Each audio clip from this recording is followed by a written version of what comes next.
Welcome back to our channel. Today we will continue explore the concept of the path to health and longevity through diet. In this ancient sea where fish, shrimp, turtles, and sea cucumbers roamed, where coal and seashells adorned the depths, it had never been mention of horses. Inexplicably, an exceptional horse-like being known as the Horse King frequently appeared along the shores of a desolate island. This Horse King possessed a pristine white appearance akin to pure savor, and so transcending the realms of ordinary existence. When he moved, it was as if he rode upon ethereal clouds, and his voice was akin to the mesmeric. Amid the known creatures of this world, such as fish, shrimp, and other marine life, the presence of a horse was indeed an anomaly. The Horse King's origins were shrouded in mystery. But according to the local folklore, there was an intriguing story behind his existence. In ancient times, when 500 merchants embarked on a journey across the vast sea in pursuit of treasures, both first offered prayers to the sea deities for safe passage. With 5 experienced shipmasters guiding them, they set sail with ample supplies. However, as they journeyed across the sea, they encountered a fierce tempest that capsized their vessels, leaving them stranded on an uncharted island. Unexpectedly, this island was in the lockdown. Seeing that distressed merchants initially extended their assistance and guided them to a city concealed within the island. That crime, the lockdown annoying appearance, had ulterior motives. Is their enticing beauty to ensnare the merchants and subject them to various forms of seduction and manipulation. The merchants, helpless and bewildered, soon fell victim to these enchanting women. Some even began to weep softly, their courage waning as they struggled to resist. The locked-out women had not lured the merchants for kindness' sake. Instead, they nannyingly imprisoned the merchants within the iron city environment for its idyllic surroundings. Inside the city walls, the merchants were subject to various forms of manipulation and deception as they were gradually led to bond with the locked-out women. Terrified by this ordeal, the merchants found themselves in a difficult situation, but their resolve remained strong as they sought answers. In a city, they encountered a wise merchant known for his keen intelligence and sharp intuition. This merchant harbored a deep curiosity about the forbidden southern part of the city. With a clandestine yearning to explore the uncharted territory, he concealed his intentions, pondering what secrets might be hidden there. He pondered what lies in that place. When women sleep at night, I must investigate to unravel this mystery. The merchant's curiosity led him to take action one fateful night. As he listened to the symphony of deep slumber that enveloped the city, he silently rose and ventured to explore the uncharted part of the city. However, his exploration led to a chilling revelation. As he journeyed through the city's dark alleyways, he stumbled upon a disturbing sight. The inhabitants, both the living and deceased, were subjected to unspeakable suffering. Some had been devoured by their fellow merchants, with their flesh torn asunder and half eaten. Others, not yet deceased, were in excruciating agony, emaciated to the point of becoming mere skeletons. Bearing witness to this horrifying tableau, the merchant was seized by a deep sense of dread. His heart raced and his body trembled. He realized that the people in the city had resorted to cannibalism to survive. At this moment, his ears were assailed by haunting cries. It was the lament of those who had fallen prey to this horrific fate. The merchant found his voice, and choking back tears, he made a solemn vow to free the people from this torment. He decided to seize the opportunity when, in a moment of compassion, opened the gates of the city. When the merchant approached the city walls, he was unable to find the city gate. Instead, he noticed a towering tree at the city walls. Climbing the tree, he peered over the wall into the city, and what he saw both terrified and astounded him. Inside the city, the women who had captivated the merchants were now feasting upon their hapless victims. The cries of the doomed souls mingled with the horrific sounds of gnashing teeth and the slurping of flesh. Witnessing this grotesque spectacle, the merchant was filled with profound sorrow. The city had become a nightmarish realm where the inhabitants, overcome by their base desires, had forsaken their humanity and become monsters.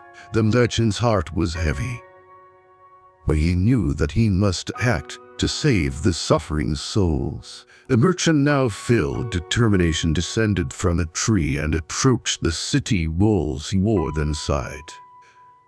There he confronted a formidable obstacle.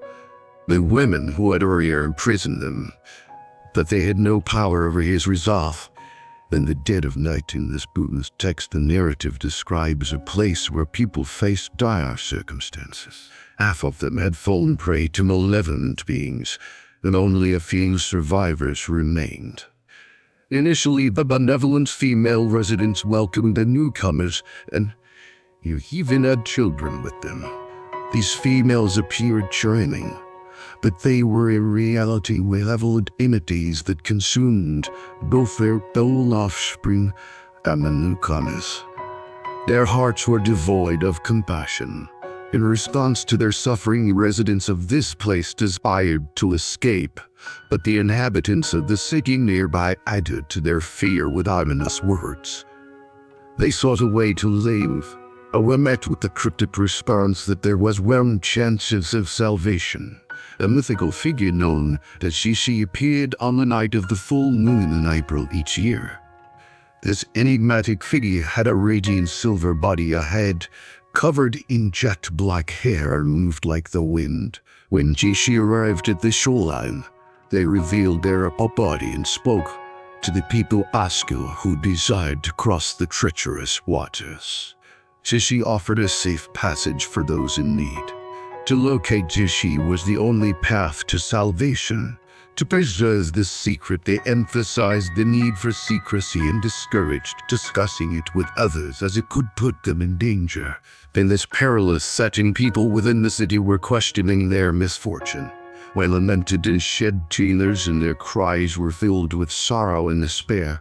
Yet they persisted. As the day of April 15th drew, one resident secretly shared the information with their fellow survivors, urging them not to let greed or desires for romance and wealth distract them. Instead, they should all gather at the shore on the night of the full moon in April and seek salvation from Shishi. The long-continued night finally arrived. The survivors nearby the informer silently made their way to the designated location by the sea. In the moonlit darkness, they finally saw Shishi emerging from the sea. Shishi spoke, offering salvation to those who wished to cross to the other side. Overwhelmed with joy, the people knelt and prostrated themselves, expressing their gratitude to this benevolent figure who had come to their rescue. They eagerly sought to cross the treacherous waters under Shishi's guidance, leaving behind their tales of sorrow and suffering in the hope of a brighter future. "We are willing to heed your words, please let us," said the people. The benevolent figure, who can be likened to the compassionate Buddha, responded, "You must know that before long malevolent beings will approach. They will hold their children and pretend to be imploring you stay behind. In that moment, you must not let greed and attachment cloud your judgment. If you think, these riches are not my own, I'm not truly my own, and you grasp only a single strand of my hair, I would safely guide you to a place of refuge."